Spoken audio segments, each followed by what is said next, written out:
नमस्कार दोस्तों, आप सभी का बहुत बहुत स्वागत है आपके अपने YouTube चैनल पर। कैसे हैं आप लोग? उम्मीद करते हैं बहुत ही अच्छे होंगे और अच्छे से तैयारी कर रहे होंगे। यदि आप हिंदी विषय को लेकर के किसी भी एग्जाम की तैयारी कर रहे हो, जैसे यूपी टीजीटी पीजीटी या किसी अन्य राज्य की TGT PGT, LT grade, NVS, KVS, NET JRF या किसी अन्य एग्जाम की तैयारी कर रहे हो जिसमें हिंदी साहित्य से प्रश्न पूछे जाने हैं, तो आपके लिए यह वीडियो बहुत ही महत्वपूर्ण है। आज का टॉपिक है हिंदी भाषा उद्भव और विकास। हिंदी की प्रमुख बोलियां, संवैधानिक स्थिति। हिंदी भाषा उद्भव और विकास, इस टॉपिक से जो भी प्रश्न पूछे जाते हैं उन सभी का हम लोग अध्ययन करेंगे। सीताराम चतुर्वेदी के अनुसार भाषा के आविर्भाव से सारा संसार गूंगों की विराट बस्ती होने से बच गया। यह कथन है सीताराम चतुर्वेदी का और यह पूछा गया है DSSB 2021 में। अगला पॉइंट दिया है संसार भर में लगभग 6000 भाषाएं बोली जाती है, इनमें से एक हिंदी है। फैलन के अनुसार हिंदी इसी मिट्टी की बोली है और अरबी या फारसी से अधिक जनमानस के निकट है। यह कथन है फैलन का और यह पूछा गया है DSSB 2021 में। अगला दिया है मोनियर विलियम्स के अनुसार। यह कथन है मोनियर्स विलियम्स का। देवनागरी में यद्यपि Z और F के लिए वर्ण नहीं है, फिर भी यह सभी ज्ञात लिपियों से अधिक पूर्ण एवं संतुलित है। यह कथन पूछा गया है DSSB में। अगला पॉइंट दिया है ग्रियर्सन के अनुसार यही यानी हिंदी एक भाषा है जिसमें दो विभिन्न प्रांतों के लोग आपस में बातचीत कर सकते हैं। यह भारत में सर्वत्र समझी जाती है। आचार्य विनोबा भावे के अनुसार हिंदुस्तान की एकता के लिए हिंदी भाषा जितना काम देगी उससे अधिक काम देवनागरी लिपि दे सकती है। प्राचीन भारतीय आर्य भाषाएं। अब हम लोग पढ़ेंगे कि प्राचीन भारतीय आर्य भाषाएं कौन कौन सी है। तो प्राचीन भारतीय आर्य भाषाएं दो हैं, वैदिक संस्कृत और लौकिक संस्कृत। जो वैदिक संस्कृत है इसका समय है 2000 ईसा पूर्व से 800 ईसा पूर्व तक। लौकिक संस्कृत का समय है 800 ईसा पूर्व से 500 ईसा पूर्व तक। मध्यकालीन भारतीय आर्य भाषा। मध्यकालीन भारतीय आर्य भाषा कौन कौन सी है? पाली, इसको कहा जाता है प्रथम प्राकृत भाषा। इसका समय है 500 ईसा पूर्व से 1 ईस्वी तक। अगली भाषा है प्राकृत, इसको कहा जाता है द्वितीय प्राकृत। इसका समय है 1 ईस्वी से 500 ईस्वी तक। अगली है अपभ्रंश, इसको कहा जाता है तृतीय प्राकृत भाषा और इसका समय है 500 ईस्वी से 1000 ईस्वी तक। अगली भाषा है आधुनिक भारतीय आर्य भाषा, इसका समय है 1000 ईस्वी से अब तक। अगला पॉइंट दिया है भारत की संविधान सभा में 9 सितंबर 1949 ईस्वी को संविधान की 8वीं अनुसूची और अनुच्छेद 343 फर्स्ट में हिंदी को राजभाषा और देवनागरी लिपि को उसकी लिपि स्वीकार किया गया है। 9वीं सदी में ब्राह्मी लिपि से देवनागरी लिपि का विकास हुआ।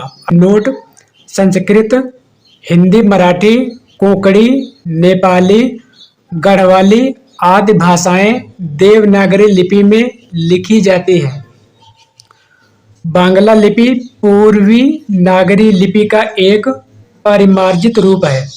यह देवनागरी लिपि के अंतर्गत नहीं आती है और यह पूछा गया है DSSB में। अपभ्रंश दिया है और आधुनिक भारतीय भाषाएं दी है। सौरसेनी अपभ्रंश है और भाषाएं हैं गुजराती या भाषा है, पश्चिमी हिंदी या उपभाषा है, राजस्थानी यह भी उपभाषा है, पहाड़ी यह भी उपभाषा है। अगला अपभ्रंश है अर्धमागधी। पूर्वी हिंदी या उपभाषा है। अगला अपभ्रंश है मागधी। बिहारी उपभाषा है। बंगाली या भाषा है। असमी भाषा है। उड़िया भाषा है। महाराष्ट्री अपभ्रंश भाषा है मराठी भाषा। 85 भाषा लहंदा भाषा। केकई अपभ्रंश से। पंजाबी टक अपभ्रंश से। अगला अपभ्रंश है ब्राह्मण भाषा है सिंधी भाषा। हिंदी भाषा का उद्भव सौरसेनी मागधी अर्ध मागधी अपभ्रंश से हुआ, जिसकी 5 उपभाषाएं हैं। पश्चिमी हिंदी, पूर्वी हिंदी, राजस्थानी, पहाड़ी और बिहारी। अब हम लोग पढ़ेंगे अपभ्रंश, उपभाषाएं और बोलियां, यानी कौन से अपभ्रंश की उपभाषाएं हैं और उनकी कौन सी बोलियां हैं। सौरसेनी अपभ्रंश की उपभाषाएं हैं पश्चिमी हिंदी। बोलियां हैं खड़ी बोली, इसको कहा जाता है कौरवी, ब्रजभाषा, बुंदेली, हरियाणवी, कन्नौजी। अगला है सौरसेनी अपभ्रंश। उपभाषा है पहाड़ी, बोलियां है पश्चिमी पहाड़ी, मध्यवर्ती पहाड़ी, कुमायूनी, गढ़वाली। सौरसेनी यह अपभ्रंश है और उपबोली है राजस्थानी। बोलियां हैं उत्तरी राजस्थानी, मेवाती, दक्षिणी राजस्थानी, इसको मालवी कहा जाता है। पूर्वी राजस्थानी, इसको जयपुरी कहा जाता है। पश्चिमी राजस्थानी, मारवाड़ी। अगला अपभ्रंश है अर्धमागधी। उपभाषा है पूर्वी हिंदी, बोलियां है अवधी, बघेली, छत्तीसगढ़ी। अगला अपभ्रंश है मागधी। उपबोली है बिहारी, बोलियां है मगही, मैथिली, भोजपुरी। डॉक्टर नगेंद्र के अनुसार हिंदी की 5 उपभाषाएं व 17 बोलियां हैं। अगला पॉइंट है भोलानाथ तिवारी और हम्बोल्ट ने भाषा परिवारों की संख्या 13 मानी है। फ्रीडिश म्यूलर ने भाषा परिवारों की संख्या 100 मानी है। अब देखते हैं अगला पॉइंट, वैदिक संस्कृत और इसका समय है। वैदिक संस्कृत समय है 1500 ईसा पूर्व से 1000 ईसा पूर्व तक। जो वैदिक संस्कृत है इसको कहा जाता है प्राचीन संस्कृत भी कहा जाता है। किसको? वैदिक संस्कृत को। हरदेव बाहरी ने वैदिक स्वरों की संख्या 14 मानी है। अब हम लोग पढ़ेंगे लौकिक संस्कृत के बारे में। लौकिक संस्कृत का समय है 1000 ईसा पूर्व से 500 ईसा पूर्व तक। लौकिक संस्कृत को यानी लौकिक संस्कृत को देव भाषा यानी क्लासिकल भाषा भी कहा जाता है। ये पॉइंट्स बहुत ही महत्वपूर्ण है और बार बार परीक्षाओं में पूछे जाते हैं। अगला यह पश्चिमोत्तरी बोली पर आधारित थी। कौन? लौकिक संस्कृत। अगला है लौकिक भाषा का भाषिक विवेचन सबसे पहले पाणिनिकृत अष्टाध्यायी में मिलता है। प्राचीनतम काव्य ग्रंथ रामायण है। यह भी पॉइंट्स कई बार पूछा जा चुका है। प्राचीनतम काव्य ग्रंथ कौन सा है? रामायण है। अगली भाषा है पाल, इसको कहा जाता है प्रथम प्राकृत और इसका समय है 500 ईसा पूर्व से 1 ईस्वी तक। इसका दूसरा नाम अभिलेखी यानी शिलालेखी है। यह भी प्रश्न पूछा जाता है कि जो पाली भाषा है इसका दूसरा नाम क्या है? अभिलेखी या शिलालेखी। और ये पाल्य से पाल शब्द की उत्पत्ति हुई। यह भी पूछा जाता है कि जो पाल शब्द है इसकी उत्पत्ति कैसे हुई है? तो पल्ल शब्द से। बौद्ध साहित्य की रक्षा करने वाली भाषा पाली मानी जाती है। प्रश्न कई बार पूछा जा चुका है कि बौद्ध धर्म की भाषा कौन सी है? तो बौद्ध धर्म की भाषा पाली भाषा है। अगर प्रश्न पूछा जाए कि बौद्ध धर्म की भाषा कौन सी है, तो बौद्ध धर्म की भाषा है पाली भाषा। अब हम लोग पढ़ेंगे प्राकृत। प्राकृत को कहा जाता है दूसरी प्राकृत, और इसका समय है 1 ईस्वी से 500 ईस्वी तक। भरत मुनि ने संस्कृत के विकृत रूप को प्राकृत माना है। अगला पॉइंट है जैन साहित्य इसी भाषा में रचित है, यानी जो जैन साहित्य है वह लिखा गया है प्राकृत भाषा में। अगला पॉइंट है प्राकृत को जैन आचार्य आर्य भाषा कहकर पुकारते हैं। जो प्राकृत है इसको जैन आचार्य भाषा कहकर पुकारा जाता है। अगला है अपभ्रंश, इसको कहा जाता है तृतीय प्राकृत भाषा। इसका समय है 500 ईस्वी से 1000 ईस्वी तक। अन्य नाम, जो अपभ्रंश है इसके अन्य नाम क्या है? अवहट्ट, देसी भाषा, ग्रामीण भाषा, अवहंस, भारी, रोक्त आदि। अगला पॉइंट है आचार्य रामचंद्र शुक्ल ने अपभ्रंश को प्राकृत भाषा कहा है। यह पॉइंट कई बार पूछा जा चुका है कि आचार्य रामचंद्र शुक्ल ने अपभ्रंश को क्या कहा है, तो प्राकृत भाषा कहा है। चंद्रधर शर्मा गुलेरी ने अपभ्रंश को पुरानी हिंदी कहा है। अगला पॉइंट है राहुल सांकृत्याय ने परवर्ती अपभ्रंश को हिंदी कहकर पुकारा है। ये सभी पॉइंट्स बहुत ही महत्वपूर्ण हैं। इसे किशोरी दास वाजपेयी ने राड़ा भाषा कहा है। अगला पॉइंट है अपभ्रंश में कुल 10 स्वर माने गए हैं। यह भी कई बार प्रश्न पूछा गया है कि अपभ्रंश में कितने स्वर हैं, तो अपभ्रंश में स्वर हैं 10। लघु स्वर कौन कौन से हैं? अ, इ, उ, ए, ओ। ये हैं लघु स्वर। लघु स्वर मतलब छोटे स्वर, मतलब जिनको बोलने में समय कम लगता है उन्हें लघु स्वर कहते हैं, और जिनको बोलने में ज्यादा समय लगता है उन्हें दीर्घ स्वर कहते हैं। तो दीर्घ स्वर कौन से होते हैं? आ, ई, उ, ए, औ। ये सभी दीर्घ स्वर हैं। अगला है विद्यापति ने अवहट्ट को देसिल बैना कहा है। अगला पॉइंट दिया है भोला शंकर ने हिंदी के आरंभिक रूप को अवहट्ट कहा है। ये सभी पॉइंट्स बहुत ही महत्वपूर्ण है। भरत मुनि ने अपभ्रंश को अभिरोक्त कहा है। आचार्य दंडी ने अपभ्रंश को अमीरों की भाषा कहा है। अगला पॉइंट है हरदेव बायरी के अनुसार अवहट्ट का प्रथम प्रयोग ज्योतिरेश्वर ठाकुर द्वारा रचित वर्ण रत्नाकर में मिलता है। अगला पॉइंट दिया है 9वीं से 11वीं सदी अपभ्रंश का स्वर्णकाल माना जाता है। अगला पॉइंट है अपभ्रंश उकार बहुला भाषा है। अगला पॉइंट दिया है अवहट्ट। अवहट्ट का समय है 1000 ईस्वी से 1100 ईस्वी तक। अब पढ़ते हैं इसके पॉइंट्स। साहित्यिक अपभ्रंश को आचार्य रामचंद्र शुक्ल ने पुरानी हिंदी कहा है। अगला पॉइंट है सुनीत कुमार चटर्जी अवहट्ट भाषा को अपभ्रंश व पुरानी हिंदी के बीच की कड़ी मानते हैं। ये सभी पॉइंट्स बहुत ही महत्वपूर्ण हैं।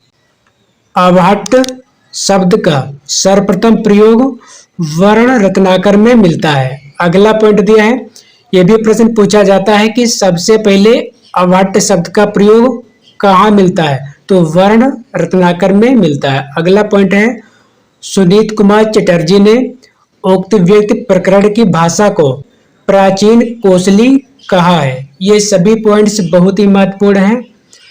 चंद्रधर शर्मा गुलेरी ने परवर्ती अपभ्रंश यानी अवहट्ट को पुरानी हिंदी कहा है। अब हम लोग पढ़ेंगे हिंदी का भौगोलिक विस्तार विविध रूप। पहले पढ़ेंगे पश्चिमी हिंदी, यह है सौरसेनी अपभ्रंश की। ओकार बहुला बोलियां, ब्रजभाषा, कन्नौजी, बुंदेली। आकार बहुला बोलियां, हरियाणवी, खड़ी, बोली। अगला पॉइंट है ब्रज भाषा। यह भाषा डॉक्टर नगेंद्र के अनुसार सौरसेनी का मध्यवर्ती रूप है। अगला पॉइंट है अन्य नाम, यानी जो ब्रज भाषा है इसके और नाम कौन से हैं? अंतर्वेदी, डोंगी, जादोवाटी, माथुरी पिंगल, हिंदुई, ग्वालियरी। ब्रज भाषा का केंद्र कौन सा है, यानी ब्रज भाषा कहाँ पर बोली जाती है? केंद्र इसका है मथुरा यानी वृंदावन। अगला है ब्रज भाषा को सर्वप्रथम ईश्वर चंद्र गुप्त ने इसे ब्रज व्रत यानी बंगला कहा है। अगला पॉइंट है यह आगरा, मथुरा, अलीगढ़, एटा, बरेली, ग्वालियर, भरतपुर, करौली, जयपुर के पूर्वी भाग में बोली जाती है। अब पढ़ेंगे बुंदेली भाषा के बारे में। बुंदेली में लोक साहित्य पर्याप्त मात्रा में मिलता है क्योंकि इसे राजकीय संरक्षण भी प्राप्त हुआ था। झांसी, सागर, ग्वालियर, ओरछा, दमोह सभी क्षेत्रों में बोली जाती है। कौन सी? बुंदेली भाषा। आप पढ़ेंगे कन्नौजी भाषा के बारे में। कन्नौज का पुराना नाम पांचाल है। यह भी प्रश्न पूछा जाता है कि कन्नौज का पुराना नाम क्या है? पांचाल। इसलिए इसे पांचाली भी कहते हैं। जो कन्नौजी भाषा है इसको पांचाली भाषा भी कहते हैं। और इसका केंद्र कौन सा है? कन्नौज, इटावा। कानपुर, पीलीभीत, शाहजहांपुर, फर्रुखाबाद में यह भाषा बोली जाती है। आकार बहुला बोलियां। हरियाणवी खड़ी बोली। अब हम लोग पढ़ेंगे हरियाणवी बोली के बारे में। इसे बांगरू जाटू कहते हैं। चंडीगढ़, पटियाला, हिसार, अंबाला, रोहतक, करनाल में बोली जाती है। खड़ी बोली। खड़ी बोली का मूल नाम है कौरवी। राहुल शंकरत्यायन के अनुसार खड़ी बोली का नामकरण लल्लू लाल ने प्रेम सागर में 1803 ईस्वी में किया। अगला पॉइंट है सुनीत कुमार चटर्जी ने खड़ी बोली को मर्दानी भाषा तथा जनपदीय हिंदुस्तानी कहा है। अगला पॉइंट है यह सौरसेनी का उत्तरी रूप है। अगला पॉइंट दिया है अन्य नाम। जो खड़ी बोली है इसके अन्य नाम क्या है? वर्नाक्यूलर, देसी हिंदुस्तानी, ग्रियर्सन, डिंगल, देहलवी, हिंदवी। मानक रूप। इसका मानक रूप क्या है? मेरठ। कामता प्रसाद गुरु ने खड़ी का अर्थ कर्कश बताया है। अगला पॉइंट दिया है गारसा द तासी चंद्रबली पांडे इसे शुद्ध, प्राकृत और ठेठ कहकर पुकारते हैं। अगला पॉइंट है खड़ी बोली का सर्व प्रसिद्ध महाकाव्य कामायनी है। प्रथम खड़ी बोली महाकाव्य है प्रिय प्रवास। दिल्ली, मेरठ, मुजफ्फरनगर, देहरादून, बिजनौर, रामपुर में मुख्यतः बोली जाती है खड़ी बोली। अगली भाषा है पूर्वी हिंदी। अवधी। अवधी शब्द का सर्वप्रथम प्रयोग खुसरो ने किया। यह भी प्रश्न पूछा जाता है कि सबसे पहले अवधी का प्रयोग किसने किया? खुसरो ने। केंद्र कौन सा है? अवध यानी अयोध्या। अन्य नाम है पूर्वी जो हिंदी है इसके अन्य नाम है वैशवाड़ी, कोसली, पुरानी। अगला पॉइंट है तुलसी ने अवधी को गांव की भाषा कहा है। आधुनिक अवधी कवि कौन है? त्रिलोचन शास्त्री। ये भी प्रश्न कई बार पूछा जा चुका है। काव्य में अवधी को प्रतिष्ठित करने का श्रेय सूफी कवियों को जाता है। रामचरितमानस वैशवाड़ी अवधी में रचित है। आप पढ़ेंगे बघेली बोली के बारे में। बघेली बोली का केंद्र है रीवा। बघेली को दक्षिणी अवधी भी कहते हैं। प्रसार क्षेत्र रीवा, नाडोल, सतना, मेहर, जबलपुर, शहडोल आदि। आप पढ़ेंगे छत्तीसगढ़ी बोली के बारे में। इसे लारिया एवं खलटाही भी कहते हैं। अगली भाषा है बिहारी हिंदी। इसको कहा जाता है मागधी अपभ्रंश। भोजपुरी सर्वाधिक बोली जाने वाली बोली है। लोक प्रचलन की दृष्टि से यह हिंदी की सबसे बड़ी बोली है। प्रसार क्षेत्र है शाहाबाद, बनारस, जौनपुर, मिर्जापुर, चंपारण, आजमगढ़, गोरखपुर, बलिया आदि क्षेत्रों में। मगही मगही शब्द मागधी का विकसित रूप है और इसका प्रसार क्षेत्र है हजारीबाग, कटिहार, पलामू, पटना, मुंगेर, भागलपुर आदि क्षेत्रों में बोली जाती है। अब पढ़ेंगे मैथिली बोली। साहित्यिक दृष्टि से मैथिली बिहारी हिंदी की सबसे संपन्न बोली है।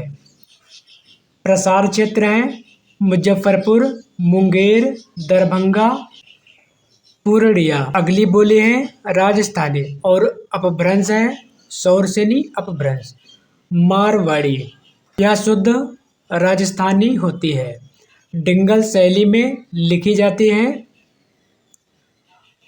राजस्थान के सर्वाधिक भूभाग में मारवाड़ी बोली जाती है। अगला है रेगिस्तान प्रभावित जिलों में मारवाड़ी बोली जाती है। अब पढ़ेंगे मेवाती के बारे में।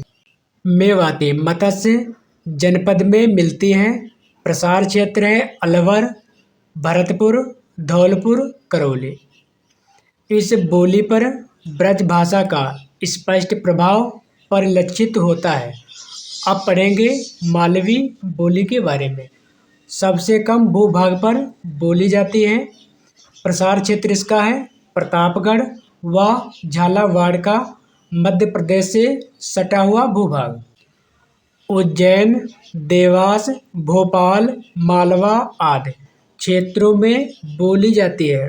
ढूंढाड़ी जयप्रिया झाड़ शाही। ढूंढाड़ जयपुर व उसके आसपास का क्षेत्र।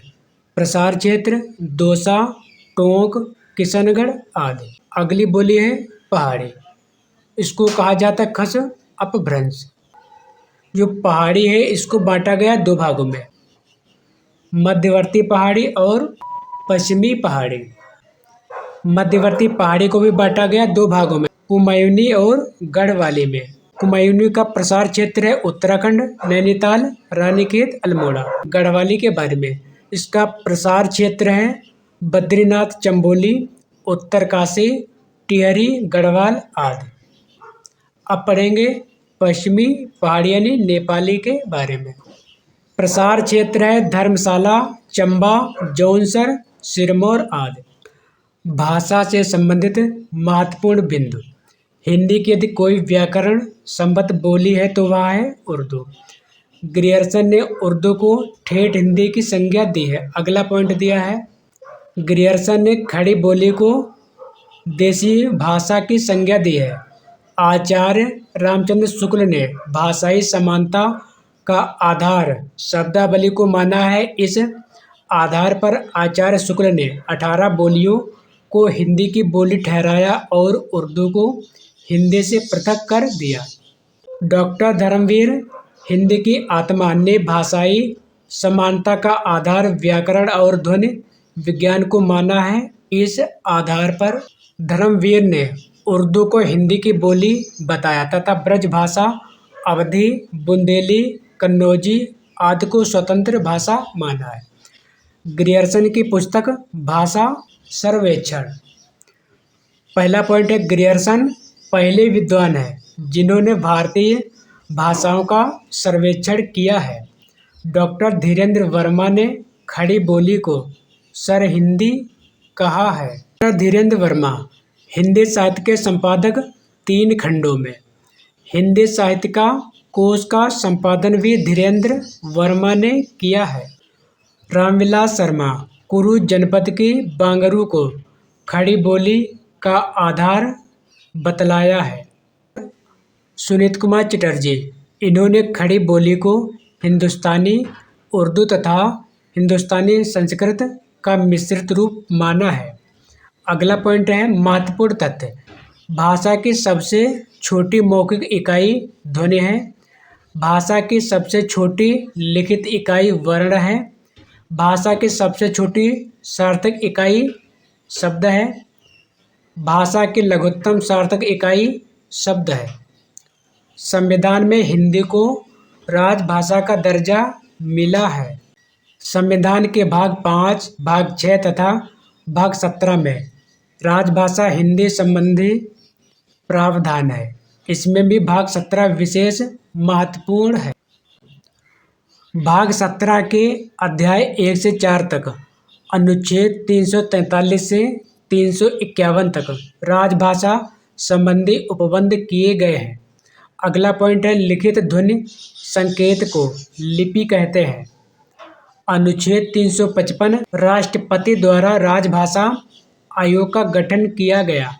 अगला पॉइंट है 7 जून 1955 में 21 सदस्यीय अध्यक्ष सहित आयोग का गठन किया गया, जिसके अध्यक्ष थे बीजी खेर, बाल गंगाधर खेर। अमीर खुसरो ने हिंदी को हिंदवी नाम दिया। आधुनिक भारतीय आर्य भाषाओं का वर्गीकरण करने वाले विद्वान हैं हार्नले। अगला पॉइंट है अपभ्रंश शब्द का सबसे पहले उल्लेख पतंजलि महाभाष्य में मिलता है। अगला पॉइंट दिया है बाबूराम सक्सेना ने दक्षिणी हिंदी का विकसित रूप माना है खड़ी बोली को। अगला पॉइंट दिया है मानक हिंदी का आधार खड़ी बोली है। अगला पॉइंट दिया है नागरी आंदोलन 1885 से 1900 ईस्वी तक खड़ी बोली आंदोलन के साथ साथ चला। 1900 ईस्वी से कचहरियों में नागरी लिपि में कामकाज शुरू हो गया। खड़ी बोली आंदोलन के नेतृत्व करता है अयोध्या प्रसाद खत्री। अगला पॉइंट है हेमचंद्रकृत शब्दानुशासन अपभ्रंश का व्याकरण ग्रंथ है। अगला पॉइंट दिया है किशोरीदास वाजपेयी की रचना हिंदी शब्दानुशासन है। अपभ्रंश वियोगात्मक भाषा है। सौरसेनी अपभ्रंश के गुर्जरी शाखा से राजस्थानी निकली है। अगला पॉइंट दिया है नोट महात्मा गांधी हिंदी को हम राष्ट्रभाषा मानते हैं। राजभाषा संवैधानिक आवरण पहने हुए विधि निषेधों का पालन करने वाली राजकीय प्रयोजन की भाषा राजभाषा कहलाती है। यह राजभाषा की परिभाषा दी है। राजभाषा राज्य सरकार द्वारा प्राधिकृत राजकीय प्रशासकीय कार्यकलापों की भाषा है। राजकीय कार्यालयों की चारदीवारी में पाई जाने वाली भाषा है। अब पढ़ेंगे राष्ट्रभाषा के बारे में। राष्ट्र के अधिकांश जन समुदाय द्वारा प्रयुक्त भाषा है।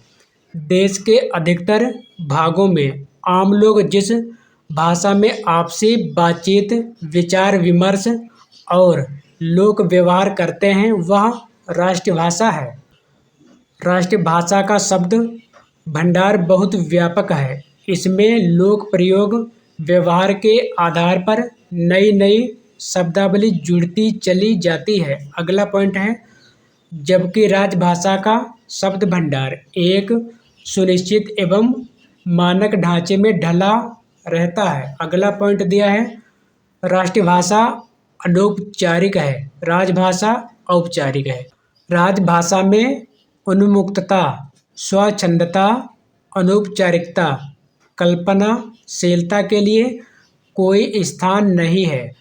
राष्ट्रभाषा में राजभाषा की तरह सीमाएं और मर्यादाएं मानक भाषा प्रयोग की नहीं होती। राष्ट्रभाषा आम जन के सुख दुख हर्ष विषाद राग द्वेष की भाषा है।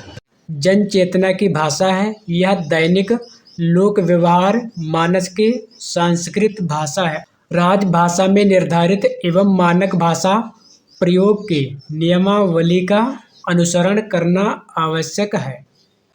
राजभाषा संविधान द्वारा प्राधिकृत है।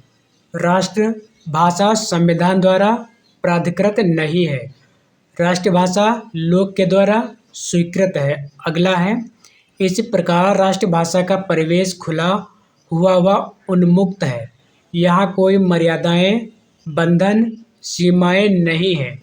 जबकि राजभाषा का प्रयोग क्षेत्र कार्यालयों की चारदीवारी तक सीमित है। अगला पॉइंट है, राजभाषा सैद्धांतिक है तो राष्ट्रभाषा व्यावहारिक है। राजभाषा मस्तिष्क है तो राष्ट्रभाषा हृदय है। संविधान में हिंदी को राजभाषा का दर्जा प्राप्त है। आज के वीडियो में हम लोग पढ़ने वाले हैं हिंदी साहित्य के अंतर्गत टॉपिक है राजभाषा हिंदी की संवैधानिक स्थिति। यह टॉपिक बहुत ही महत्वपूर्ण है। ऐसा कोई एग्जाम नहीं है जिसमें इस टॉपिक से प्रश्न पूछे ना जाते हो, इसलिए वीडियो को पूरा जरूर देखें। राजभाषा हिंदी की संवैधानिक स्थिति। संपूर्ण संविधान में राष्ट्रभाषा शब्द का उल्लेख नहीं किया गया। यह पॉइंट बहुत ही महत्वपूर्ण है। अगला पॉइंट है, संविधान की 8वीं अनुसूची भाषा संबंधी प्रावधान का उल्लेख करती है। अगला पॉइंट है, 92वां संविधान संशोधन 2003 के अनुसार संविधान की 8वीं अनुसूची में 22 भाषाओं को मान्यता प्राप्त है। अब देखते हैं अगला पॉइंट, अनुच्छेद 120 संसद और विधान मंडलों के भाषा संबंधी निर्देश प्रस्तुत करता है। अगला पॉइंट है, भारतीय संविधान में राजभाषा शब्द की कहीं कोई परिभाषा या व्याख्या नहीं दी गई है। अगला पॉइंट है, संविधान में राजभाषा शब्द का प्रयोग एक सीमित अर्थ प्रशासकीय प्रयोजन के लिए हुआ है। अगला पॉइंट है, राजभाषा का प्रारंभिक उल्लेख अनुच्छेद 343(1) में लिखा हुआ है, संघ की राजभाषा हिंदी होगी और लिपि देवनागरी होगी। भारतीय अंकों का अंतर्राष्ट्रीय रूप मान्य होगा।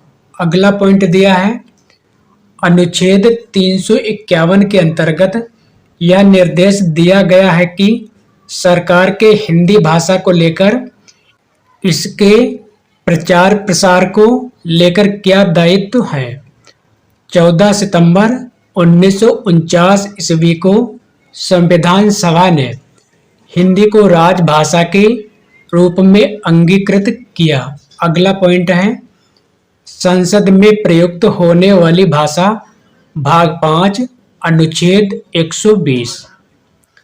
अगला पॉइंट दिया है, विधान मंडलों में प्रयुक्त होने वाली भाषा भाग 6 अनुच्छेद 210 में है।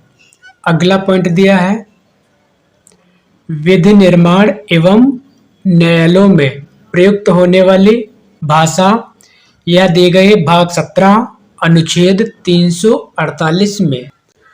अगला पॉइंट है, अनुच्छेद 344 के अंतर्गत यह बताया गया है कि राष्ट्रपति द्वारा राजभाषा आयोग का गठन किया जाएगा। ये सभी पॉइंट्स बहुत ही महत्वपूर्ण हैं, इसलिए वीडियो को पूरा जरूर देखें। नोट, इसी अनुच्छेद की पालना में राष्ट्रपति द्वारा 7 जून 1955 में बीजी खैर की अध्यक्षता में 21 सदस्यीय राजभाषा आयोग का गठन किया गया। यह प्रश्न कई बार पूछा जा चुका है कि राजभाषा आयोग के अध्यक्ष कौन हैं, तो बीजी खैर। अनुच्छेद 345, 346, 347 में प्रादेशिक भाषाओं संबंधी प्रावधान है। अनुच्छेद 348 उच्चतम न्यायालय, उच्च न्यायालय, संसद और विधान मंडल में प्रयुक्त विधेयकों की भाषा संबंधी प्रावधान किए गए हैं। अगला पॉइंट है, अनुच्छेद 349 में भाषा संबंधी विधियां अधिनियमित करने की प्रक्रिया का वर्णन है। अगला पॉइंट है, अनुच्छेद 350 के अंतर्गत आवेदन में प्रयुक्त भाषण, शिकायतें, प्राथमिक स्तर पर मातृभाषा में शिक्षा सुविधाएं देने तथा अल्पसंख्यकों संबंधी भाषाई प्रावधान मिलते हैं। अगला पॉइंट है अनुच्छेद 351। इसके तहत हिंदी के प्रचार प्रसार और विकास में सरकार के कर्तव्य और दायित्व का उल्लेख किया गया है। अगला पॉइंट है संविधान के भाग 5 अनुच्छेद 120 फर्स्ट के अनुसार भाग 17 में किसी बात के होते हुए भी किंतु अनुच्छेद 348 के तहत संसद में कार्य हिंदी या अंग्रेजी में किया जाएगा। ये सभी पॉइंट्स बहुत ही महत्वपूर्ण हैं। इसी अनुच्छेद में आगे कहा गया है कि यदि कोई व्यक्ति हिंदी या अंग्रेजी में अपने विचार प्रकट करने में असमर्थ है तो वह संसद, लोकसभा अध्यक्ष या राज्यसभा के सभापति की अनुमति से मात्र भाषा में विचार प्रकट कर सकते हैं। अगला पॉइंट है भाग 5 अनुच्छेद 120(2) के अनुसार जब तक संसद विधि द्वारा कोई उपबंध न करे तब तक संविधान के लागू होने से 26 जनवरी 1950 अगले 15 वर्षों की अवधि समाप्त होने के पश्चात या अंग्रेजी वाला अंश रहेगा। भाग 6 अनुच्छेद 210 फर्स्ट के अनुसार विधानमंडल में प्रयुक्त होने वाली भाषा भाग 6 में वर्णित है। भाग 17 में किसी बात के होते हुए भी अनुच्छेद 348 के उपबंधों के अधीन रहते हुए राज्य के विधान मंडल में कार्य राजभाषा हिंदी या अंग्रेजी में किया जाएगा। भाग 6 अनुच्छेद 210 सेकेंड के अनुसार जब तक विधानमंडल कोई विधि या उपबंध न करे तब तक संविधान के लागू होने से 15 वर्ष की अवधि समाप्त हो जाने के बाद या अंग्रेजी वाला अंश हटा दिया जाएगा। नोट: इसी अनुच्छेद में हिमाचल प्रदेश, मणिपुर, मेघालय, त्रिपुरा राज्यों में अंग्रेजी प्रयोग करने का समय 15 वर्ष से बढ़ाकर 25 वर्ष तक की छूट दी गई। अब हम लोग पढ़ेंगे राजभाषा अधिनियम के बारे में। 1960 ईस्वी में राजभाषा संबंधी आदेश दिया गया। 1963 ईस्वी में राजभाषा अधिनियम संशोधित हुआ।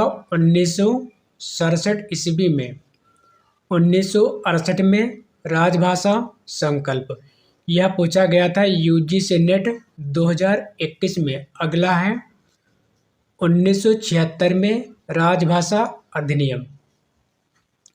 राष्ट्रपति का आदेश 1955 ईस्वी में। संसद की राजभाषा समिति के सुझाव 1959 ईस्वी में। संविधान की 8वीं अनुसूची में 22 भारतीय भाषाएं शामिल हैं। मूल संविधान में 8वीं अनुसूची में 14 भाषाएं थी। 21वां संविधान संशोधन 1967 के तहत 15वीं भाषा सिंधी को शामिल किया गया। 71वां संविधान संशोधन 1992 इसके तहत 3 भाषाएं हैं, कोंकणी, नेपाली, मणिपुरी शामिल की गई। अगला पॉइंट है 92वां संविधान संशोधन 2003 के अंतर्गत बोडो, डोगरी, मैथिली, संथाली शामिल की गई। भारतीय संविधान की 8वीं अनुसूची में शामिल 22 भाषाएं असमिया, बंगाली, गुजराती, हिंदी, कन्नड़, कश्मीरी, कोंकणी, मलयालम, मणिपुरी, मराठी, नेपाली, उड़िया, पंजाबी, संस्कृत, सिंधी, तमिल, तेलुगु, उर्दू, बोडो, संथाली, मैथिली, डोगरी। महत्वपूर्ण तथ्य: मिर्जा खान ने ब्रज भाषा का पहला व्याकरण 17वीं सदी में लिखा। अगला पॉइंट है खड़ी बोली हिंदी का पहला व्याकरण जोशुआ केटलर ने 1715 ईस्वी में लिखा। अगला पॉइंट है ग्रीव्स ने 1896 ईस्वी में आधुनिक हिंदी व्याकरण लिखा। अगला पॉइंट दिया है ग्रिल क्राइस्ट हिंदुस्तानी ग्रामर 1790 ईस्वी। अंग्रेजी पद्धति पर लिखा गया यह हिंदी का पहला व्याकरण ग्रंथ है। अगला पॉइंट है अंग्रेजी पद्धति पर लिखा गया यह हिंदी का पहला व्याकरण ग्रंथ है। अगला है ग्रियर्सन और सुनीत कुमार चटर्जी ने हिंदुस्तानी ग्रामर को हिंदी का पहला व्याकरण ग्रंथ माना है। अगला पॉइंट है मुरारी दास ने डिंगल कोश लिखा है। ये सभी पॉइंट्स बहुत ही महत्वपूर्ण हैं और बार बार परीक्षाओं में पूछे जाते हैं। खड़ी बोली का पहला गद्य ग्रंथ चंद छंद वर्णन की महिमा और यह लिखा गया है कविगंग द्वारा। खड़ी बोली का पहला प्रौढ़ या परिमार्जित गद्य ग्रंथ राम प्रसाद निरंजनी का भाषा योग वशिष्ठ है और इसका समय है 1741 ईस्वी। अगला पॉइंट है आधुनिक काल में खड़ी बोली का पहला गद्य ग्रंथ लल्लुकृत प्रेम सागर हिंदी कवायद व्याकरण ग्रंथ है। अगला है 85 प्राकृत को भूत भाषा, ग्राम्य भाषा आदि नामों से भी जाना जाता है। अगला पॉइंट है साहित्यिक दृष्टि से खड़ी बोली के अनेक रूप प्रचलित हैं यथा उर्दू, रेख्ता, रेख्ती, हिंदुस्तानी, हिंदवी, हिंदुई। अगला पॉइंट है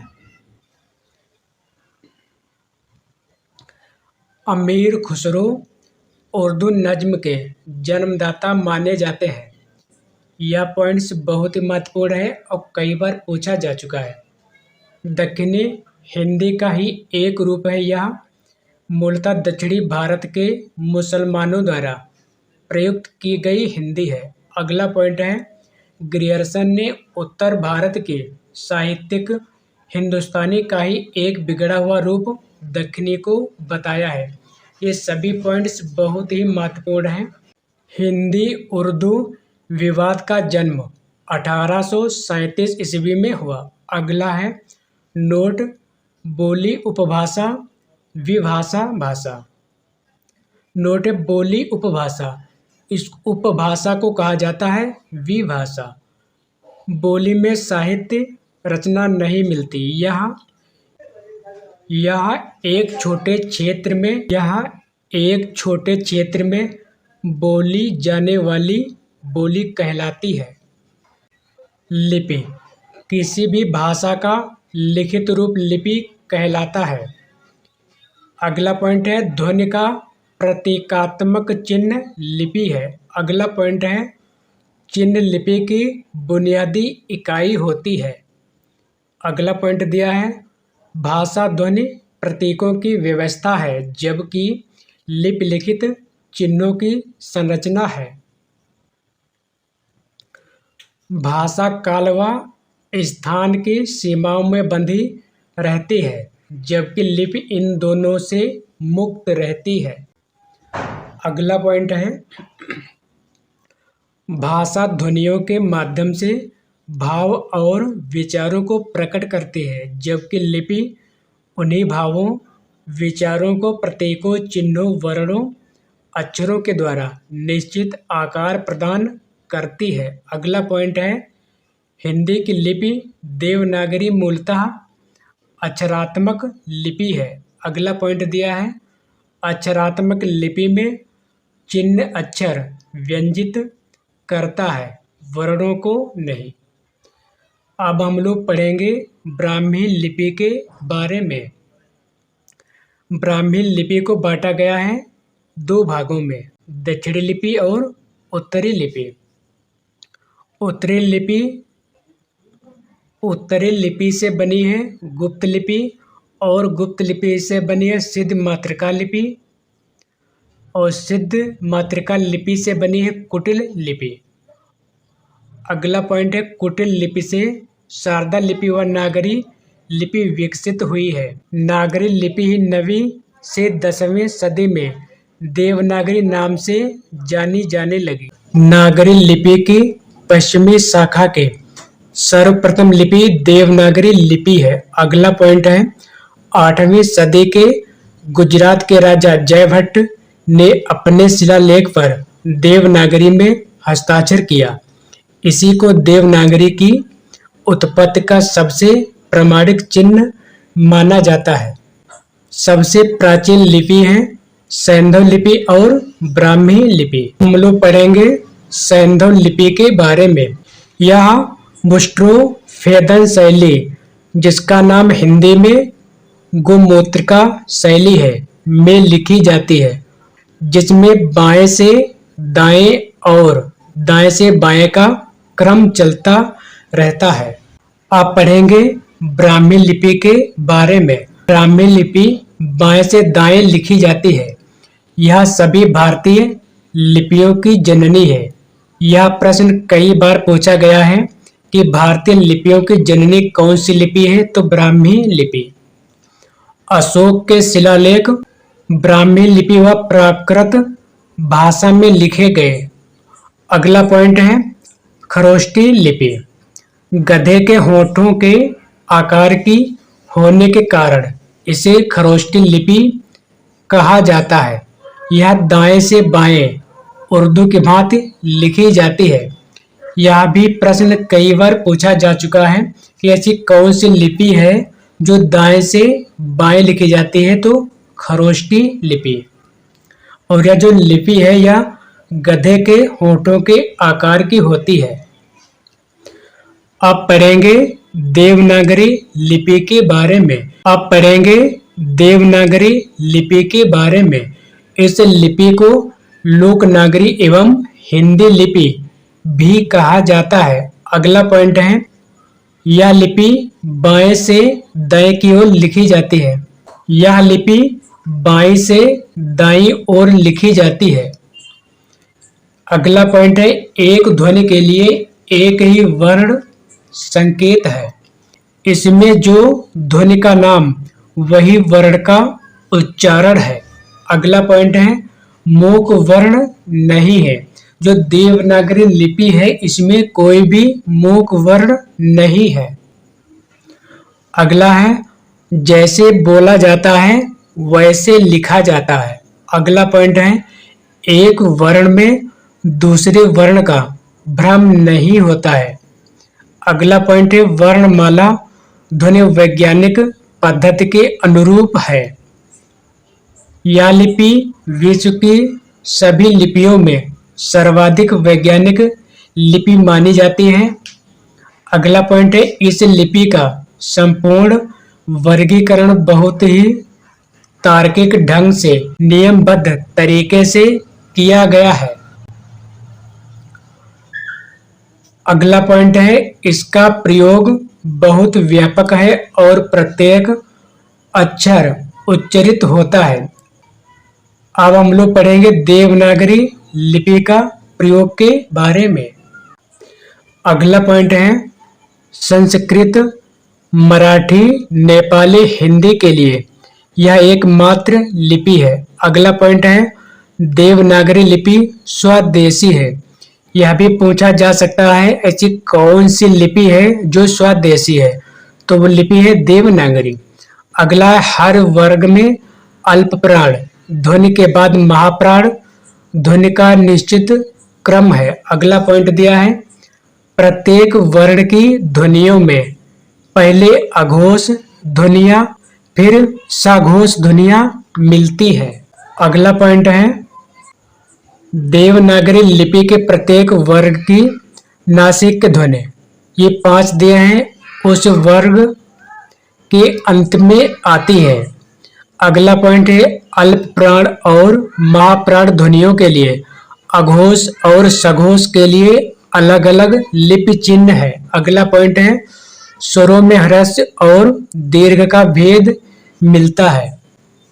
अगला पॉइंट दिया है स्वरों में मात्राओं की संख्या निश्चित है। देवनागरी लिपि में उच्चारण व प्रयोग में समानता व एकरूपता मिलती है। अगला पॉइंट दिया है देवनागरी लिपि अक्षरात्मक एवं वर्णात्मक दोनों है, लेकिन यह पहले अक्षर को इंगित करती है, इसलिए इसे अक्षरात्मक कहते हैं। देवनागरी में वर्णों की आकृति लगभग एक जैसी होती है। अगला पॉइंट है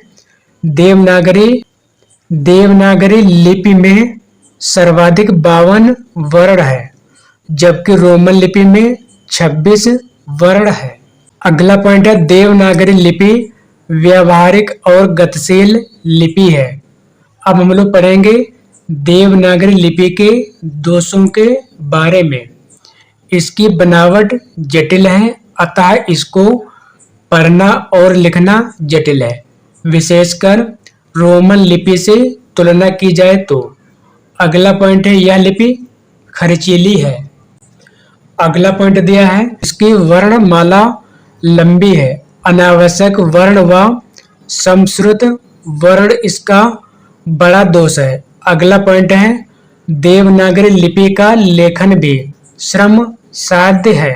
अगला पॉइंट है इसके वैज्ञानिक विश्लेषण में कठिनाई होती है। अगला पॉइंट दिया है इसमें 403 टाइप होने के कारण टंकण और मुद्रण में कठिनाई होती है। अब हम लोग पढ़ेंगे देवनागरी लिपि में किए गए सुधार के बारे में। सर्वप्रथम देवनागरी लिपि में सुधार का प्रयास महादेव गोविंद रानाडे, ये महाराष्ट्र के हैं, 1896 ईस्वी में किया गया। ये सभी पॉइंट्स बहुत ही महत्वपूर्ण हैं और बार बार परीक्षाओं में पूछे जाते हैं। अगला पॉइंट है बाद में बाल गंगाधर तिलक ने केसरी मराठी भाषा 1904 ईस्वी में देवनागरी लिपि के सुधार के प्रयास किए। 190 टाइपों का एक फॉन्ट निर्मित करवाया, इसे तिलक फॉन्ट के नाम से जाना जाता है। अगला पॉइंट दिया है सर्वप्रथम काका साहेब कालेलकर ने अ पर ही मात्रा लगाकर 12 खड़े का प्रयोग करने का सुझाव दिया। अगला पॉइंट है श्याम सुंदर दास ने इन पंचम वर्णों के स्थान पर अनुस्वार का प्रयोग किया है।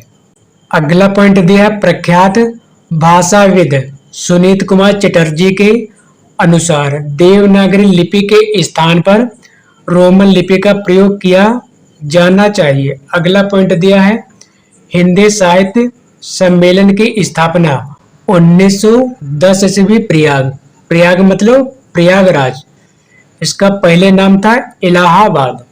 अगला पॉइंट है स्थापना करने वाले पुरुषोत्तम दास टंडन हिंदी के प्रहरी हैं। ये भी प्रश्न कई बार पूछा गया है कि जो देवनागरी लिपि है इसकी स्थापना किसने की है? पुरुषोत्तम दास टंडन ने, और इन्हें कहा जाता है हिंदी के प्रहरी। हिंदी साहित्य सम्मेलन के प्रथम अध्यक्ष, ये पॉइंट कई बार पूछा जा चुका है। हिंदी साहित्य सम्मेलन के प्रथम अध्यक्ष हैं पंडित मदन मोहन मालवीय, यह पॉइंट कई बार पूछा जा चुका है। अगला है हिंदी साहित्य सम्मेलन ने 1941 ईस्वी में लिपि सुधार समिति का गठन किया। अगला पॉइंट दिया है महात्मा गांधी के अनुसार मेरा सपना है कि संस्कृत से निकली हर भाषा की लिपि देवनागरी हो। अगला पॉइंट है विश्व हिंदी सचिवालय मॉरिशस में है। अगला पॉइंट है विश्व हिंदी परिषद, यह है नीदरलैंड में। हिंदी दिवस 14 सितंबर को मनाया जाता है। विश्व हिंदी दिवस 10 जनवरी को मनाया जाता है।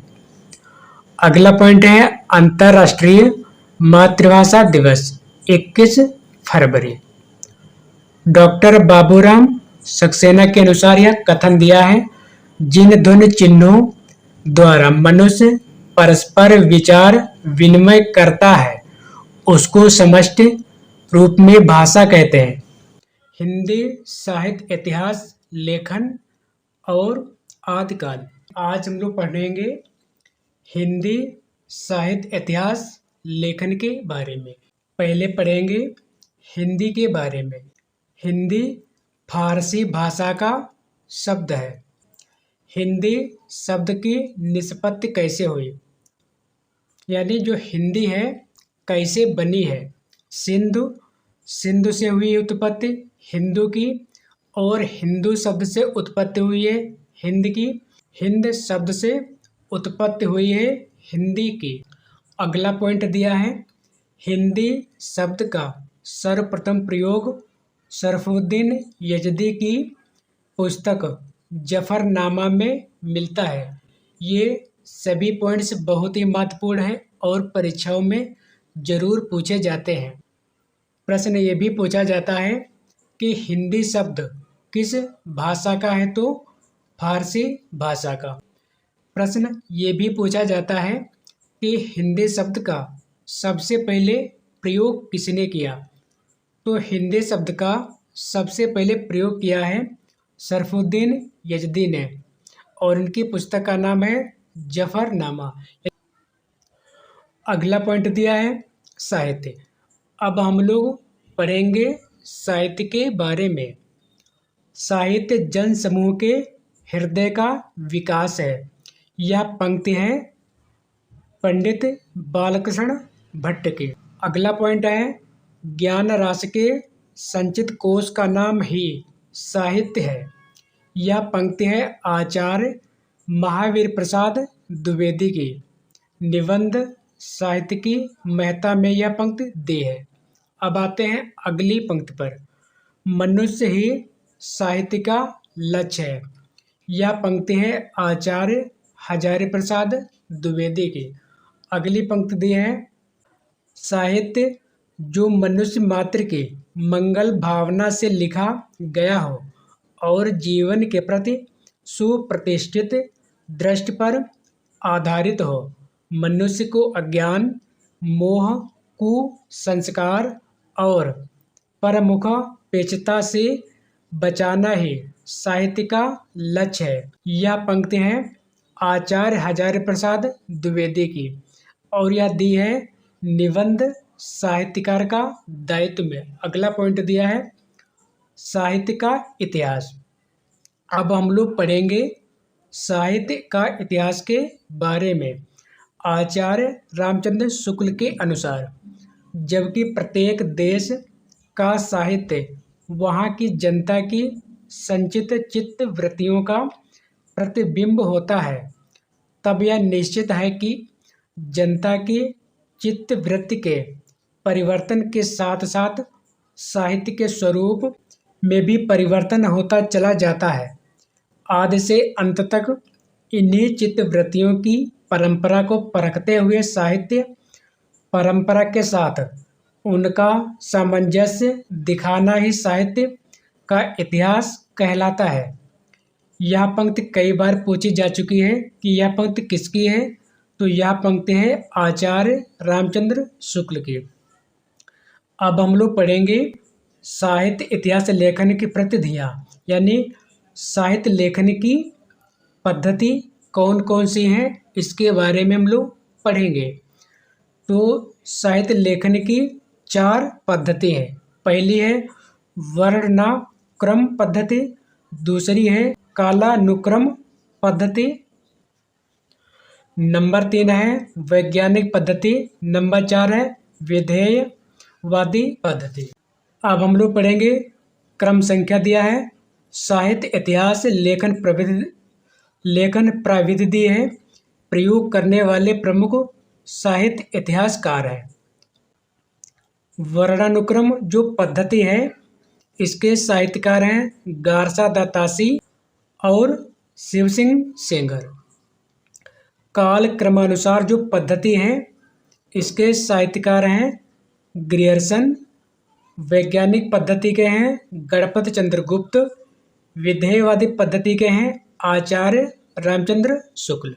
नोट: फ्रेंच विद्वान हिप्पोलाइट टेन इपालित एडोल्फ टेन ने विधेयवाद को सुव्यवस्थित सिद्धांत के रूप में स्थापित किया था। अगला पॉइंट है, टेन का विधेयवादी दर्शन प्रजाति, क्षण एवं वातावरण के आधार पर साहित्य का वैज्ञानिक विधि से विश्लेषण करता है। अगला पॉइंट है, विधेयवादी पद्धति इतिहास लेखन की सबसे विकसित पद्धति है।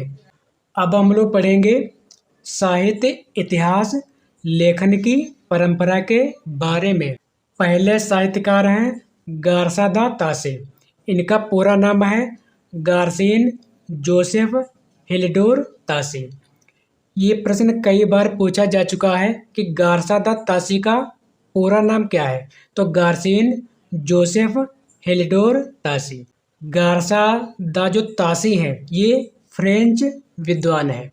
उनका ग्रंथ है, गार्सा दा तासी का ग्रंथ है इस्तवार द ला लिटरेचर इंदुई ए हिंदुस्तानी। अगला है वर्णानुक्रम पद्धति में रचित है। ये जो ग्रंथ है यह वर्णानुक्रम पद्धति में रचित है। जो ग्रंथ है यह 3 भागों में है। पहला भाग है 1839 ईस्वी, दूसरा भाग है 1847 ईस्वी, तीसरे भाग का प्रकाशन हुआ था 1871 ईस्वी में। यह दूसरा संस्करण भी है। और ये जो ग्रंथ है इसकी भाषा है फ्रेंच। इसमें कुल कवि हैं 738 कवियों की चर्चा है अंग्रेजी वर्णमाला के अनुसार। हिंदी के 72 कवि अंगद से हेमंत तक। हिंदी में अनुवाद हिंदुई साहित्य का इतिहास 1952 ईस्वी में। यानी जो ग्रंथ दिया है इस्तवार द ला लिटरेचर इंदुई ए हिंदुस्तानी, इसका हिंदी में अनुवाद हुआ था हिंदुई साहित्य का इतिहास के नाम से 1952 ईस्वी में। और इसका अनुवाद हुआ था लक्ष्मी सागर वासड़े द्वारा। अब पढ़ें अगला पॉइंट है, हिंदी साहित्य का प्रथम इतिहास ग्रंथ इस्तवार द लिटरेचर इंदुई हिंदुस्तानी कालक्रमानुसार परिचित किंतु युगीन प्रवृत्तियों का परिचय नहीं दिया गया। अगले साहित्यकार हैं मौलवी करीमुद्दीन। इनका ग्रंथ है तज़किरा ई शुअरा हिंदी 1848 ईस्वी दिल्ली कॉलेज द्वारा प्रकाशित हुआ। शिव सिंह सेंगर के बारे में कवि दिए हैं, कवि यानी लेखक हैं शिव सिंह सेंगर। इनका ग्रंथ दिया है शिव सिंह सरोज। समय है 1883 ईस्वी और इस ग्रंथ की भाषा दी है हिंदी। 1003 विशुद्ध हिंदी कवियों का जीवन चरित्र व उनकी कविताओं के उदाहरण दिए गए हैं। अगला पॉइंट है, शिव सिंह सेंगर ने हिंदी साहित्य का प्रारंभ 713 ईस्वी से माना है। ये सभी पॉइंट्स बहुत ही महत्वपूर्ण हैं और परीक्षाओं में बार बार पूछे जाते हैं। अगला पॉइंट है, हिंदी साहित्य के प्रारंभ पर विचार करने वाले प्रथम साहित्य इतिहासकार शिव सिंह सेंगर हैं। साहित्य इतिहास परंपरा में प्रथम बार विशुद्ध हिंदी कवियों पर विचार करने वाले साहित्य इतिहासकार है शिव सिंह सेंगर। अगला पॉइंट दिया है, किसी भारतीय द्वारा लिखा गया हिंदी का प्रथम इतिहास ग्रंथ है शिव सिंह सरोज। यह पॉइंट बहुत ही महत्वपूर्ण है और कई बार परीक्षाओं में पूछा गया है। प्रश्न कई बार पूछा गया है, भारतीय द्वारा लिखा गया हिंदी साहित्य का प्रथम इतिहास ग्रंथ कौन सा है? तो शिव सिंह सरोज। नोट: आचार्य रामचंद्र शुक्ल के अनुसार शिव सिंह सरोज का समय है 1833 ईस्वी। अब हम लोग पढ़ेंगे ग्रियर्सन के बारे में। इनका पूरा नाम है जॉर्ज इब्राहिम ग्रियर्सन। ये भी प्रश्न कई बार पूछा गया है। ग्रियर्सन का पूरा नाम क्या है? George Ibrahim Grierson. इनका ग्रंथ दिया है the modern vernacular literature of Hindustan. इसका समय है 1888 ईस्वी और इस ग्रंथ की भाषा है अंग्रेजी। हिंदी में अनुवाद: हिंदी साहित्य का प्रथम इतिहास 1957 ईस्वी में किशोरीलाल गुप्त द्वारा लिखा गया। यानी जो ग्रंथ दिया है the modern vernacular literature of Hindustan, इसका हिंदी में अनुवाद किया गया है 1957 ईस्वी में किशोरीलाल गुप्त द्वारा। अगला पॉइंट दिया है, यह जो ग्रंथ दिया है the modern vernacular literature of Hindustan, इसमें 952 कवियों का उल्लेख है। हिंदी साहित्य का प्रथम वैज्ञानिक इतिहास the modern vernacular literature of Hindustan माना जाता है क्योंकि काल विभाजन व नामकरण का सर्वप्रथम प्रयास इसी ग्रंथ में हुआ है, जो इस प्रकार है। अध्याय 1 हिंदी साहित्य के इतिहास का चारण काल। अध्याय 2 15वीं सदी का धार्मिक पुनर्जागरण। अध्याय 3 जैसे की प्रेम कविता। अध्याय 4 ब्रज का कृष्ण संप्रदाय। अध्याय 5 मुगल दरबार। अध्याय 6 तुलसीदास। अध्याय 7 रीत काव्य।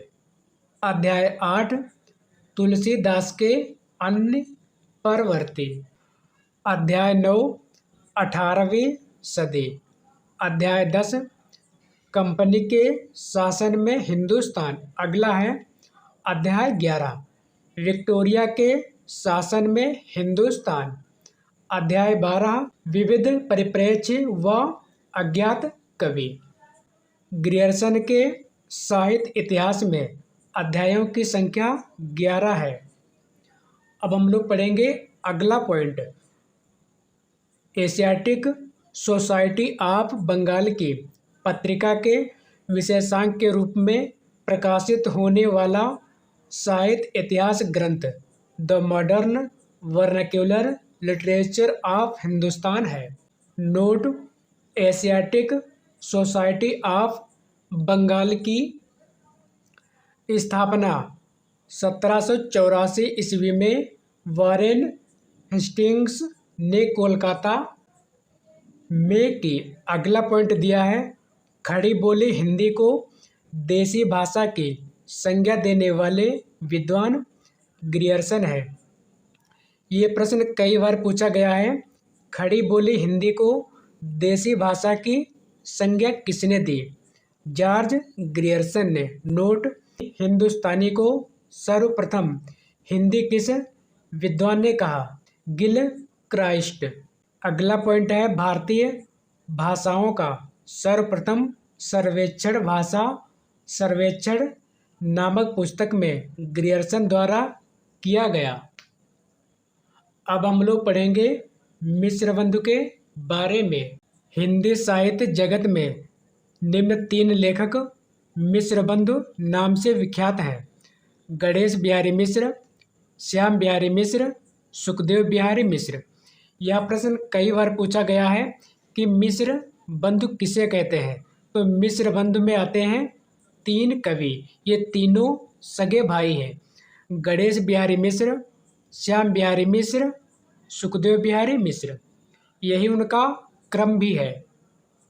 इनका ग्रंथ है मिश्रबंधु विनोद और यह जो ग्रंथ है 4 भागों में प्रकाशित है। प्रथम भाग 1, 2 व 3 इसका प्रकाशन हुआ 1913 ईस्वी में। भाग 4 का प्रकाशन हुआ 1934 ईस्वी में। 4,591, लगभग 5,000 कवियों व लेखकों का परिचयात्मक उल्लेख हुआ है। हिंदी के सर्वाधिक कवियों का उल्लेख करने वाला ग्रंथ है। अगला पॉइंट है, रीतकाल के कवियों का परिचय लिखने में आचार्य रामचंद्र शुक्ल ने मिश्रबंधु विनोद से ही विवरण लिए हैं। मिश्र बंधुओं ने हिंदी साहित्य के इतिहास का प्रारंभ 643 ईस्वी से माना है। ग्रियर्सन ने भी हिंदी साहित्य के इतिहास का प्रारंभ 643 ईस्वी से माना है। अगला पॉइंट है, हिंदी के प्रथम गद्यकार गोरखनाथ को माना, पहले कवि के विषय में मौन है। अगला पॉइंट दिया है, रीतिवादी संस्कारों से प्रभावित साहित्य इतिहासकार मिश्र बंधु हैं। यह भी प्रश्न कई बार पूछा गया है कि रीतिवादी संस्कारों से प्रभावित साहित्यकार कौन है, तो मिश्र बंधु। अगला पॉइंट है, मिश्र बंधु पहले ऐसे साहित्य इतिहासकार हैं जिन्होंने साहित्य इतिहास लिखते समय हिंदी भाषा की विकास प्रक्रिया को बराबर ध्यान में रखा है। अब हम लोग पढ़ेंगे मिश्र बंधु विनोद में काल विभाजन व नामकरण के बारे में। नाम यानी काल का नाम, विभाजन यानी जो काल दिया है इसको कितने भागों में बांटा गया है, और समय। प्रारंभिक काल, इसका विभाजन हुआ है 2 भागों में, पूर्व प्रारंभिक काल, उत्तर प्रारंभिक काल।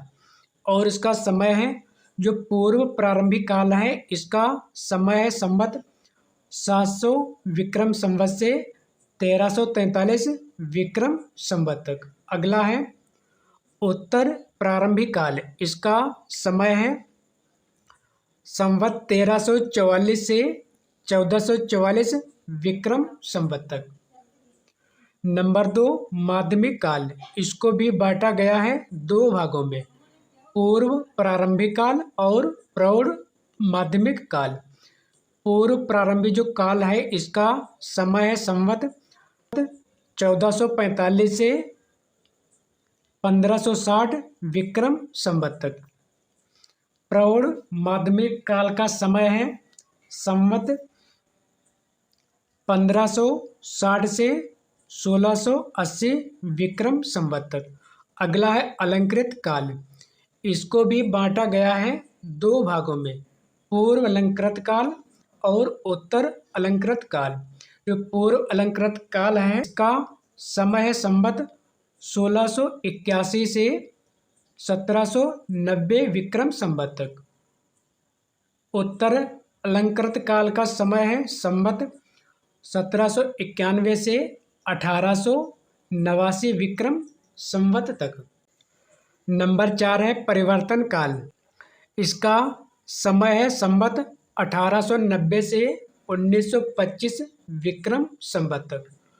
5वां है वर्तमान काल, इसका समय है संवत 1926 विक्रम संवत से अब तक।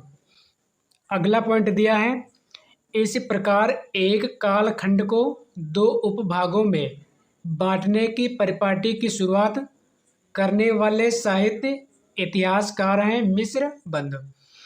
नोट, जबकि एक ही कालखंड का दोहरा नामकरण आचार्य रामचंद्र शुक्ल द्वारा किया गया। अब हम लोग पढ़ेंगे मिश्र बंधुओं की अन्य रचनाएं। भारत विनय, यह पद्य रचना है। बूंदी वारिस, यह भी पद्य रचना है। पुष्पांजलि, यह गद्य पद्य में लेख संग्रह है। नेत्रोन्मीलन हिंदी, नवरत्न।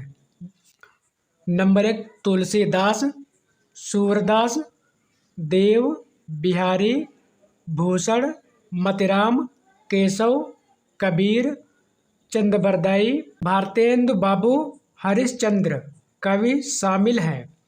अब हम लोग पढ़ेंगे मिश्रबंधु विनोद के संदर्भ में महत्वपूर्ण कथनांश यानी कथन के अंश। पहला पॉइंट है इतिहासकार का इतिवृत्तात्मक लेखन सबसे पहले मिश्र बंधुओं के मिश्रबंध विनोद में पाया जाता है, डॉक्टर रामकुमार वर्मा के अनुसार। अगला है बड़ा भारी काव्य वृत्त संग्रह। यह कथन है आचार्य रामचंद्र शुक्ल का। आचार्य रामचंद्र शुक्ल ने मिश्र बंधुओं को परिश्रमी संकलनकर्ता कहा है। ये सभी पॉइंट्स बहुत ही महत्वपूर्ण हैं, इसलिए वीडियो को पूरा जरूर देखें। अब देखते हैं अगला पॉइंट, मिश्र बंधुओं के संदर्भ में अन्य तथ्य। मिश्र बंधु के प्रिय कवि देव हैं। अगला पॉइंट है देव बड़े या बिहारी विवाद को जन्म देने वाले मिश्र बंधु ही हैं। अगला है अगले कवि यानी लेखक हैं, अगले साहित्यकार हैं आचार्य रामचंद्र शुक्ल। इनका जन्म हुआ 1884 ईस्वी में अगोना गांव में, बस्ती जिला उत्तर प्रदेश में। साहित्य ऐतिहासिक ग्रंथ, इनका ग्रंथ है हिंदी साहित्य का इतिहास। इसका समय है 1929 ईस्वी। इस ग्रंथ का प्रकाशन हुआ है नागरी प्रचारणी सभा से। नोट, हिंदी शब्द सागर की भूमिका के रूप में हिंदी साहित्य का विकास शीर्षक से सन 1929 ईस्वी में प्रकाशित हुआ।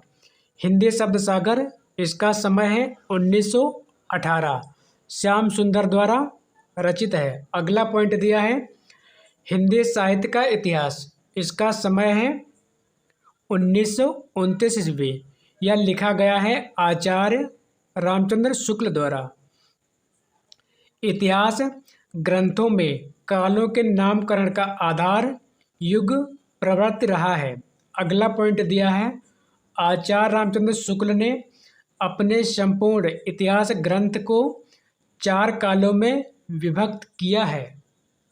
अब हम लोग पढ़ेंगे काल का नामकरण और इसका जो समय है उसके बारे में।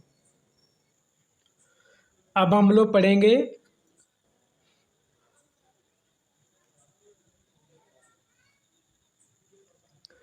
आचार्य रामचंद्र शुक्ल ने अपने संपूर्ण इतिहास ग्रंथ को 4 कालों में विभक्त किया है। काल का नामकरण और समय। पहला है आदिकाल, इसको वीर गाथा काल भी कहा जाता है और इसका समय है संवत 1050 से 1375 तक। अगला काल है पूर्व मध्यकाल, इसको भक्त काल भी कहा जाता है और इसका समय है संवत 1375 से 1700 तक। अगला है उत्तर मध्यकाल, इसको रीतकाल भी कहा जाता है और इसका समय है संवत 1700 से 1900 तक। अगला है आधुनिक काल, इसको गद्य काल भी कहा जाता है और इसका समय है 1900 से 1984 तक। आचार्य रामचंद्र शुक्ल ने जिन ग्रंथों को आधार बनाकर अपने साहित्य इतिहास ग्रंथ की रचना की वे निम्न है। नंबर 1 मिश्रबंधु।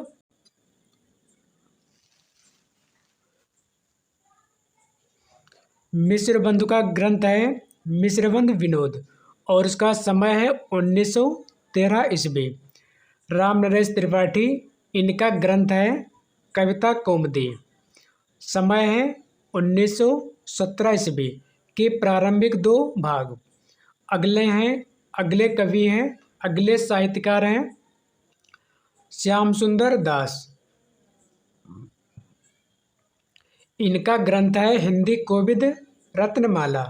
समय है 1909 ईस्वी। अगले लेखक हैं वियोगी हरे। इनका ग्रंथ है ब्रज माधुरी सार। समय है 1923 ईस्वी।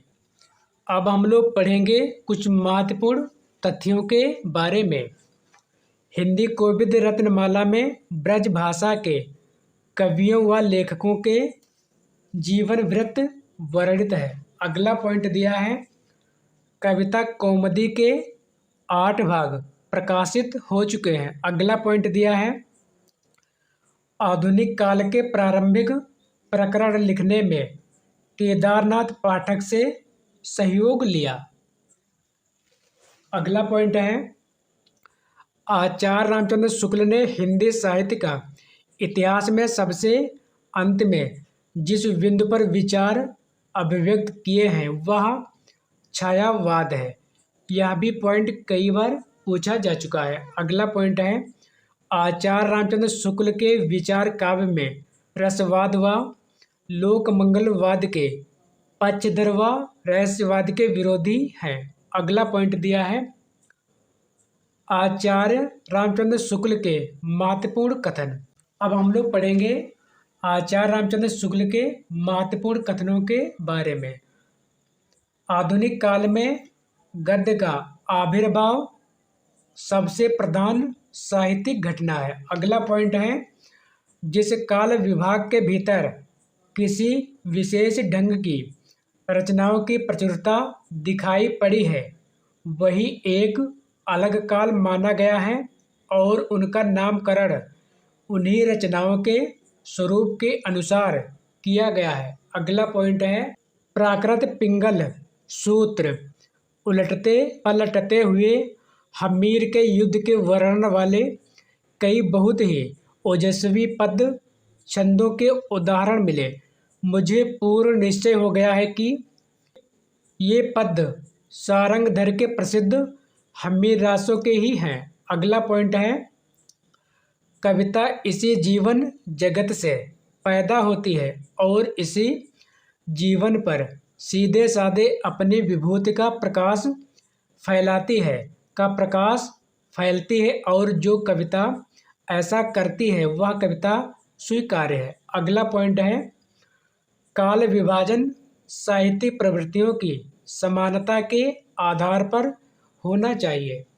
अगले लेखक हैं यानी अगले साहित्यकार हैं आचार्य हजारी प्रसाद द्विवेदी। इनका जन्म हुआ 1907 ईस्वी में दुबे का छपरा में, जिला है बलिया, उत्तर प्रदेश। आचार्य हजारी प्रसाद द्विवेदी व्योमकेश शास्त्री के नाम से प्रसिद्ध है। यह प्रश्न कई बार पूछा जा चुका है कि व्योमकेश शास्त्री के नाम से कौन से साहित्यकार प्रसिद्ध है, तो आचार्य हजारी प्रसाद द्विवेदी। अगला पॉइंट है, आचार्य हजारी प्रसाद द्विवेदी की आलोचना दृष्ट परंपरा का नैरंतर्य बोध पर आधारित है। आचार्य हजारी प्रसाद द्विवेदी के इतिहास ग्रंथ। अब हम लोग पढ़ेंगे आचार्य हजारी प्रसाद द्विवेदी के कौन कौन से इतिहास ग्रंथ हैं। पहला है हिंदी साहित्य की भूमिका, इसका समय है 1940 ईस्वी। अगला है हिंदी साहित्य का उद्भव और विकास, इसका समय है 1952 ईस्वी। अगला ग्रंथ है हिंदी साहित्य का आदिकाल, समय है 1952 ईस्वी। अब हम लोग पढ़ेंगे हिंदी साहित्य का उद्भव और विकास में काल विभाजन और नामकरण के बारे में। हिंदी साहित्य का उद्भव और विकास, कालखंड का नाम और समय। आदिकाल, इसका समय है 1000 ईस्वी से 1400 ईस्वी तक।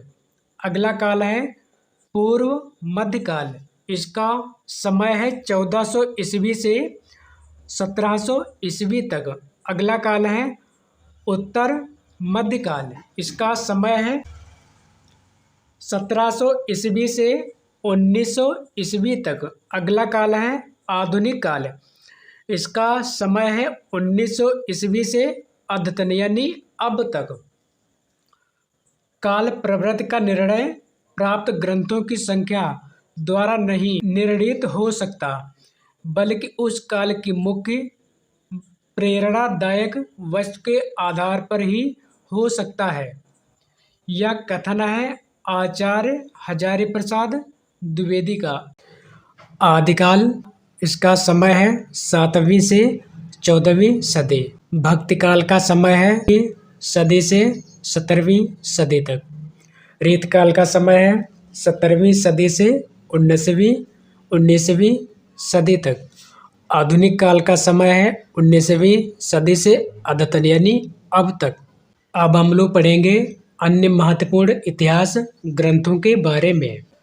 इस्तवार दाला लितरेतुर एंदुई हिंदुस्तानी, इसको लिखा है गारसादा तासी ने। अगला ग्रंथ है तज़किरा ई शुअरा ई हिंदी, इसको लिखा है मौलवी करीमुद्दीन ने। अगला है सुंदरी तिलक, इसको लिखा है भारतेंदु हरिश्चंद्र ने। अगला है भाषा काव्य संग्रह, इसको लिखा है महेश दत्त शुक्ल ने। अगला दिया है शिव सिंह सरोज, इसको लिखा है शिव सिंह सेंगर ने। अगला ग्रंथ है the modern vernacular literature of Hindustan, इसको लिखा है जॉर्ज अब्राहम ग्रियर्सन ने। अगला ग्रंथ दिया है हिंदी कोविद रत्नमाला, इसको लिखा है श्याम सुंदर दास ने। मिश्र बंधु विनोद, इस ग्रंथ को लिखा है मिश्र बंधुओं ने। अगला है कविता कौमुदी, इसको लिखा है राम नरेश त्रिपाठी ने।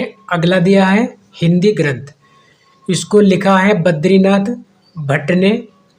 अगला ग्रंथ दिया है ब्रज माधुरी सार, इसको लिखा है वियोगी हरि यानी हरिहर द्विवेदी ने। अगला ग्रंथ है हिंदी साहित्य विमर्श, इसको लिखा है पद्मलाल पुन्नालाल बख्शी ने। अगला दिया है हिंदी भाषा का विकास, इस ग्रंथ को लिखा है श्याम सुंदर दास ने। अगला पॉइंट दिया है हिंदी साहित्य का इतिहास, इसको लिखा है रामचंद्र शुक्ल ने। हिंदी भाषा और साहित्य, हिंदी भाषा का विकास, इसको लिखा है श्याम सुंदर दास ने।